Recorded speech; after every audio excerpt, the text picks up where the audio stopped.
بسم اللہ الرحمن الرحیم۔ السلام علیکم۔ درویش ٹی وی کے معزز خواتین و حضرات، سخت سردی کے دنوں میں رمضان المبارک کی 13 تاریخ سحری کے وقت میری پیدائش ہوئی۔ یہ ہمارے آبائی قدیمی گھر کا وہ کمرہ تھا جس کے بارے میں واضح یقین تھا کہ یہاں نیک صالح جنات کا وجود ہے، جو کہ ہر وقت ذکر و اعمال اور وظائف کرتے رہتے ہیں۔ شعور سے قبل بس اتنا یاد ہے کہ کچھ باپردہ خواتین اور صالح شکل بزرگ مجھے بہلاتے، مجھ سے کھیلتے، مجھے میٹھی اور لذیذ چیزیں کھلاتے۔ بعض اوقات والدہ مرحومہ خود حیران ہو جاتی کہ یہ دودھ نہیں پیتا کیونکہ پیٹ پہلے سے بھرا ہوا ہوتا تھا۔ بقول والدہ مرحومہ کے کئی بار ایسا ہوا کہ وہ مجھے جھولے میں سلا کر گئیں، واپس آئیں تو جھولا خالی تھا۔ بہت پریشان ہوئیں، کئی گھنٹوں پریشان اور رو رو کر بدحال ہو گئیں۔ پھر دیکھا کہ میں جھولے میں سو رہا تھا اور خوشبو سے رچا بسا۔ پہلے والا لباس نہیں تھا، بہت خوبصورت بیل بوٹے والا لباس زیب تن کر رکھا تھا۔ منہ میں کوئی میٹھی چیز لگی ہوئی تھی، جیسے کوئی میٹھی چیز کھلائی گئی ہو۔ یہ معمہ کتنے دن حل نہ ہوا۔ طرح طرح کے انوکھے واقعات ہوتے رہے۔ کبھی میں نے بستر پر پیشاب اور اجابت نہ کی، جب حاجت ہوتی تو خوب روتا۔ پھر دوست جنات میری حاجت صاف کر دیتے تھے۔ ماں حیران ہوتی کہ بچے کو کس نے غسل دیا، کس نے نہایت چمکدار سرما لگایا، کس نے خوشبو لگائی، آخر یہ خدمت کس نے کی۔ بعض اوقات میں سو رہا ہوتا اور والدہ مرحومہ کام کر رہی ہوتی تھی۔ بھوکا ہونے کی وجہ سے جب میں روتا اور کام میں مصروف والدہ جب تھوڑی دیر بعد پہنچتی تو میرے ہونٹوں پر دودھ لگا ہوتا اور میں پھر سے پرسکون نیند سو رہا ہوتا۔ یہ تمام واقعات مختلف اوقات میں شعور میں آنے کے بعد والدہ مجھے سناتی تھی۔ اگر کوئی بچہ مجھے مارتا تو وہ ضرور بیمار ہوتا یا پھر کوئی غیبی سزا یا کم از کم تھپڑ ضرور مارا جاتا، جس کا واضح نشان اس کے چہرے پر ہوتا۔ اگر مجھے کوئی جھڑکتا، حتیٰ کہ محبت میں بھی، تو اس کا کوئی نقصان ہوتا۔ پھر خواب میں اسے کہا جاتا کہ تم نے ہمارے دوست کو مارا تھا، اس لیے تمہارا یہ نقصان ہوا یا سزا ملی۔ والدہ بتاتی ہیں کہ ایک بار ایک قریبی رشتہ دار مجھے اپنے گھر محبت سے اٹھا کر لے گئے۔ پہلے تو میں خوشی خوشی چلا گیا، پھر رونا شروع کر دیا۔ ظاہر ہے بچے کو ماں نظر نہ آئے تو وہ ضرور روتا ہے۔ جب زیادہ رویا تو تھوڑی دیر میں بچہ غائب تھا اور ان لوگوں کو نظر نہ آیا۔ اب وہ پریشان کہ ہم بچے کی ماں کو کیا جواب دیں گے۔ ڈھونڈتے ڈھونڈتے پریشان ہو گئے، لیکن بچہ نہ ملا۔ پریشان حال میرے گھر پہنچے تو میں خوش و خرم کھیل رہا تھا۔ وہ حیران کہ 3 گلی دور یہ چند سالوں کا بچہ کیسے چل کر آ گیا۔ چونکہ والدہ کو کئی بار خواب میں اور ظاہری طور پر وہ صالح جن جنہیں میں حاجی صاحب کہتا تھا بچے سے محبت اور خدمت کا بتا چکے تھے، والدہ فوراً سمجھ گئیں اور بات گول کر گئیں۔ مزید بچپن کے واقعات ویڈیو کے دوران بتاتا رہوں گا، جو کہ میں نے والدہ مرحومہ سے سنے اور بعد میں خود مجھے نظر آئے اور اب تک آ رہے ہیں۔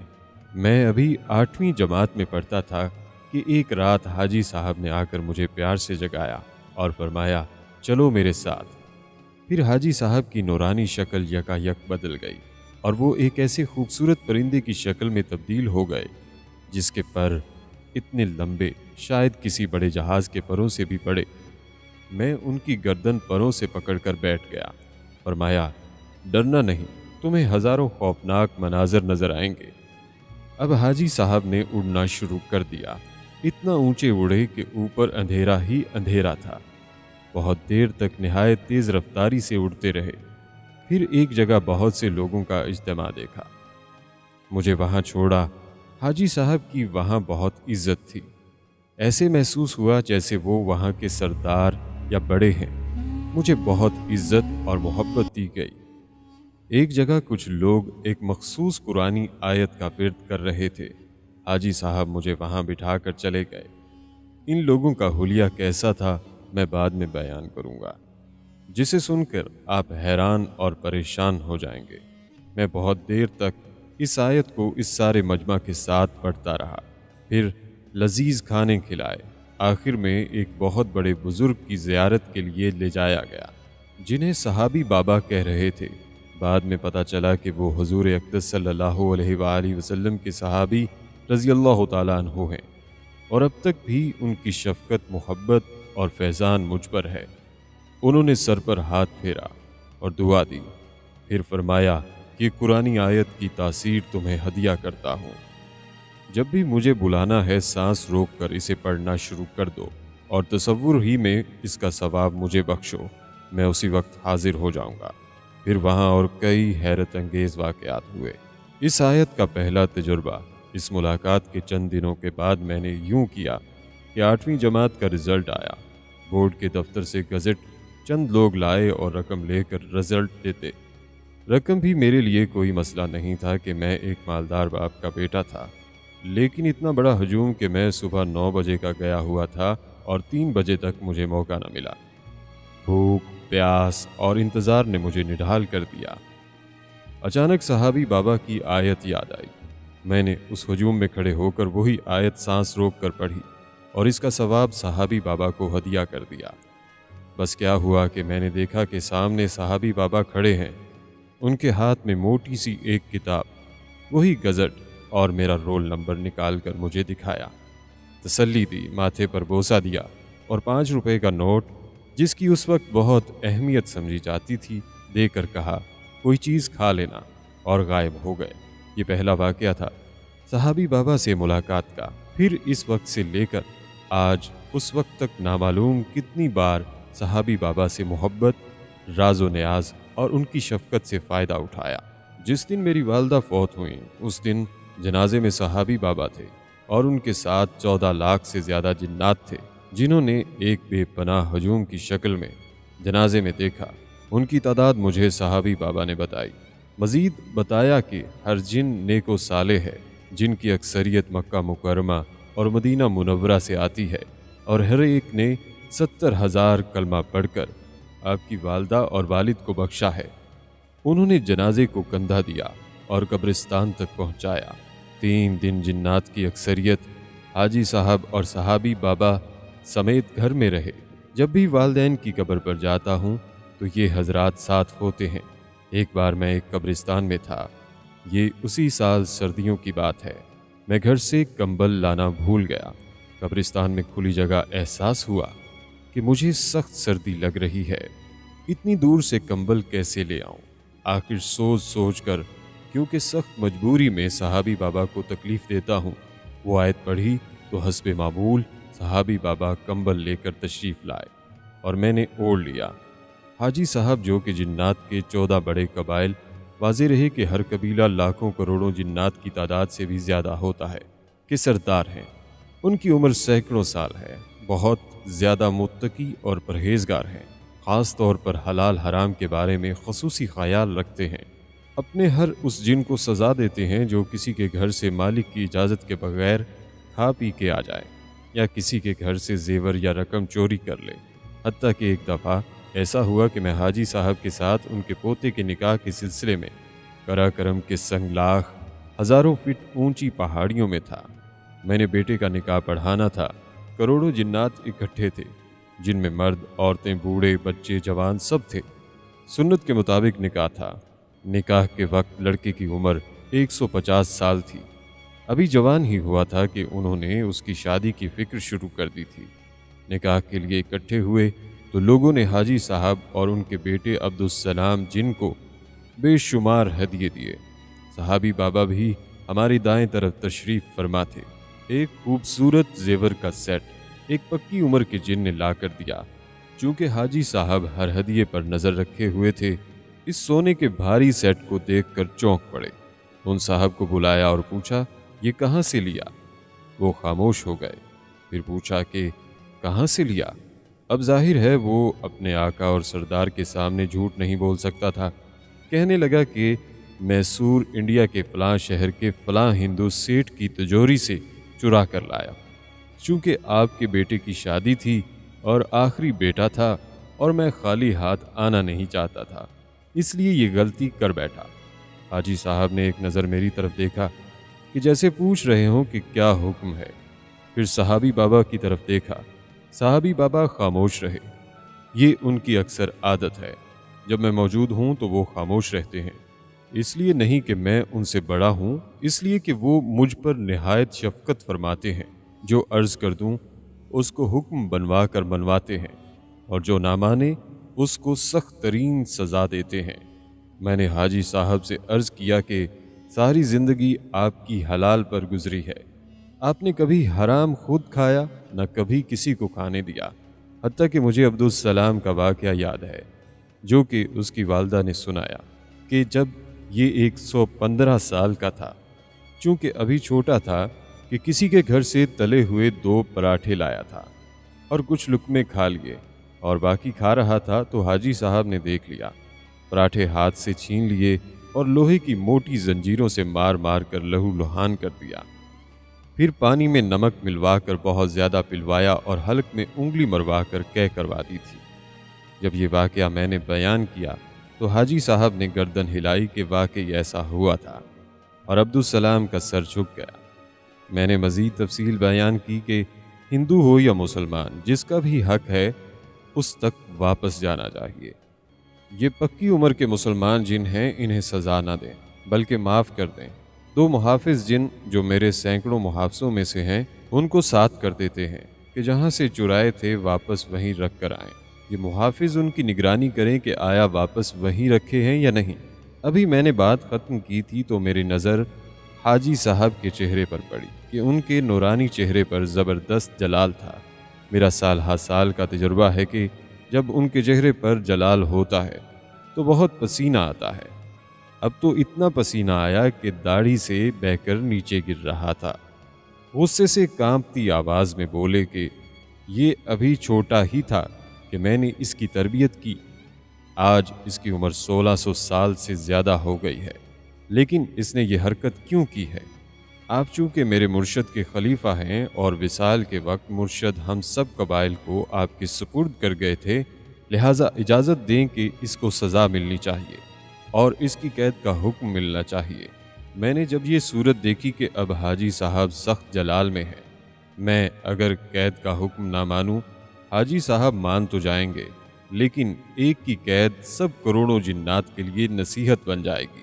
تو میں نے عرض کیا کہ حاجی صاحب جیسے آپ کا مشورہ ہو، میں آپ کے ساتھ ہوں۔ بندہ نے اسی وقت اپنے محافظ جنات کو حکم دیا، انہوں نے اس شخص کو اسی وقت زنجیروں میں جکڑ کر ٹھٹھا حیدرآباد سندھ میں مکلی قبرستان کی بڑی جیل میں پہنچا دیا۔ اس واقعے کے بعد عبدالسلام جن کے نکاح کی تقریب میں اچھی خاصی افسردگی ہوئی، لیکن صحابی بابا نے احادیث اور تفسیر سنا کر محفل کو پھر گرما دیا کہ اگر ہم نے انصاف کے تقاضے چھوڑ دیے تو انصاف کہاں سے لائیں گے۔ میں نے نکاح کا خطبہ پڑھا، ایجاب و قبول ہوا اور ہر طرف مبارکباد کی آوازیں گونجنے لگیں۔ پھولوں کے ہار دلہا کے گلے میں لٹکائے، 700 من چھہارے جن کا انتظام پہلے سے تھا وہ سب لوگوں میں تقسیم کیے گئے۔ رات زیادہ ہو گئی تھی اور وہاں سردی بہت سخت تھی۔ ان لوگوں کو سردی تو نہیں لگ رہی تھی، لیکن باوجود اچھے کپڑے اور گرم لباس کے مجھے بہت سردی لگ رہی تھی۔ تھوڑی دیر میں میرے لیے ایک سوپ لایا گیا۔ حاجی صاحب کہنے لگے، حضرت یہ میری اہلیہ نے آپ کے لیے خصوصی تیار کیا ہے۔ یہاں کراکرم کی چوٹیوں میں ایک چڑیا کی مانند پرندہ ہے جو کہ حلال ہے اور اتنا تیز رفتار ہوتا ہے کہ شاہین اس کا شکار اپنی ساری زندگی میں صرف ایک دن وہ بھی قدرتی طور پر کر سکتا ہے، کیونکہ جب سورج گرہن ہوتا ہے تو اس وقت اس کی آنکھیں کچھ دیر کے لیے بند ہو جاتی ہیں اور یہ اڑ نہیں سکتا، پھر یہ چھپ کر بیٹھ جاتا ہے۔ اگر موت لکھی ہو تو پھر شاہین کی اگر نظر پڑ جائے تو اس کا شکار ممکن ہو سکتا ہے۔ اس کی خوراک سونے اور جواہرات کے ذرات ہیں اور یہ اسی پرندے کا سوپ ہے۔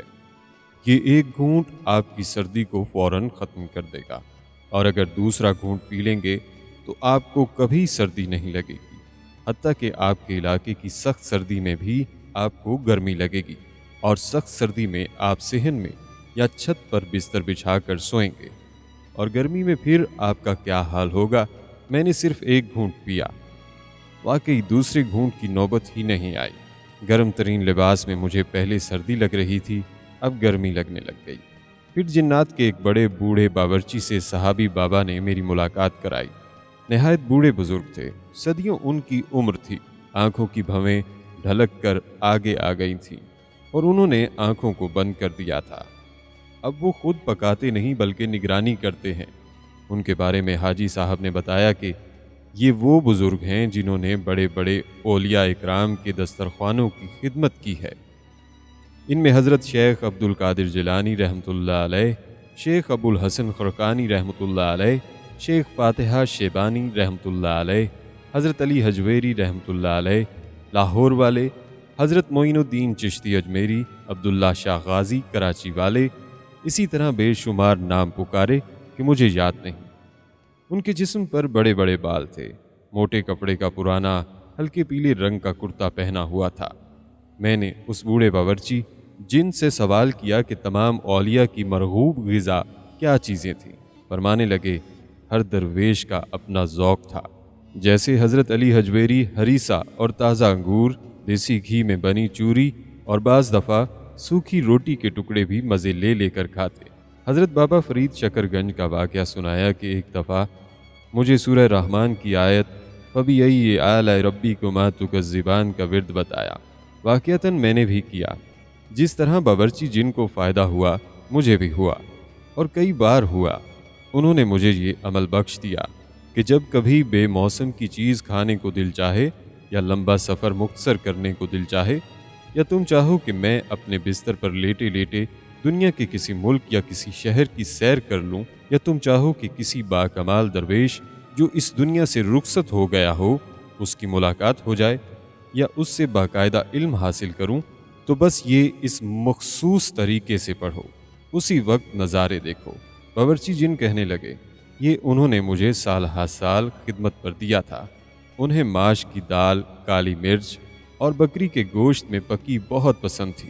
میں نے باورچی جن سے پوچھا اپنی زندگی کا کوئی ناقابل فراموش واقعہ سنائے۔